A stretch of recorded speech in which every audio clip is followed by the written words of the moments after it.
cumprimento esse povo na paz do Senhor e eu venho trazer uma palavra para vocês neste dia. E essa palavra se encontra em Lucas capítulo 5, versículo 15 e 16. E a palavra fala assim: Todavia as notícias a respeito dele se espalhavam ainda mais, de forma que as multidões vinham para ouvi-lo e para serem curados de suas doenças. Mas Jesus retirava-se para lugares solitários e orava. E ao lermos, e o que eu quero dizer, meus irmãos, que ao lermos o contexto dessa passagem, tanto em Lucas quanto nos evangelhos de Mateus e Marcos, podemos perceber que Jesus ele estava bem ocupado, meus irmãos. Ele estava ficando conhecido e as multidões vinham até ele para serem curadas. Mas mesmo sendo um homem muito ocupado, ele se afastava para orar, meus irmãos. Significa que a oração é algo muito importante para Jesus, meus irmãos.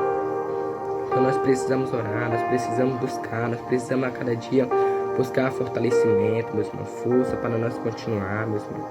Interessante que ele não se preocupava em relação aos que as pessoas pensariam dele. Afinal, elas vinham até ele e algumas vezes não o encontravam, pois ele tinha se afastado para orar, meus irmãos. Jesus sabia que a manifestação do poder que habitava nele estava completamente relacionada à sua intimidade com o Pai, meus irmãos. Talvez você diga, mas ele era Jesus, mas ao lermos Filipenses, vemos que Jesus, mesmo sendo Deus, não considerou o ser igual a Deus, meus irmãos. Porém, esvaziou-se a de si mesmo, meus irmãos. Glória a Deus, aleluia. Jesus, ele colocou, meus irmãos, como prioridade em sua vida, meus irmãos, o ser e não o fazer. Ele sabia quem era, portanto, o mais importante era a comunhão com o Pai, ao invés de simplesmente ser cheio de tarefas e ao final não conseguir cumpri-las, meus irmãos.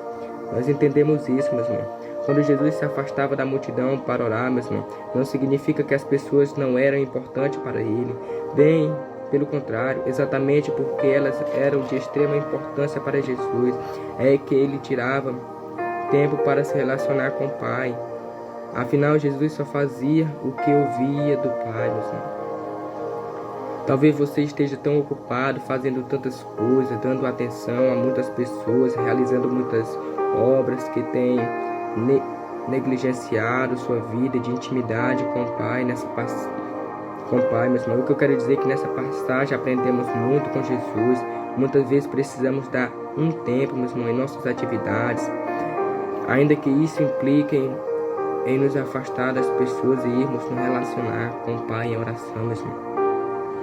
Nós precisamos, meus irmãos, buscar a orientação de Deus, meus irmãos, nos aproximar mais a orar, meus irmãos. Em nome de Jesus, amém. Creia.